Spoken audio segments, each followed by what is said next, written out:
National prayer breakfast অনুষ্ঠানে যোগ দিতে যুক্তরাষ্ট্র যাচ্ছেন বিএনপি মহাসচিব মির্জা ফখরুল ইসলাম আলমগীর, স্থায়ী কমিটির সদস্য আমির খসরু মাহমুদ চৌধুরী।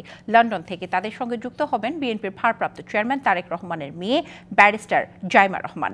3 সদস্যের প্রতিনিধি দলের নেতৃত্বে রয়েছেন মির্জা ফখরুল। সন্ধ্যায় এমিরেটস এয়ারলাইন্সের ফ্লাইটে ওয়াশিংটনের উদ্দেশ্যে রওনা হন 2 বিএনপি নেতা। বিএনপি মহাসচিব জানিয়েছেন, অনুষ্ঠানে বিএনপির ভারপ্রাপ্ত চেয়ারম্যানের প্রতিনিধিত্ব করবেন Zaima Rahman. National prayer breakfast যুক্তরাষ্ট্রে একটি বার্ষিক অনুষ্ঠান, যা যুক্তরাষ্ট্রের জাতীয় এবং আন্তর্জাতিক নেতাদের মধ্যে সংলাপের একটি প্ল্যাটফর্ম। 5 এবং 6 ফেব্রুয়ারি যুক্তরাষ্ট্রের রাজধানী ওয়াশিংটন ডিসিতে হবে অনুষ্ঠানটি।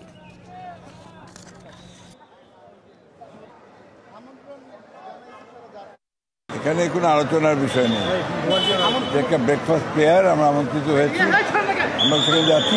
সাইড লাইনে কিছু আলোচনা হবে, কথা হবে।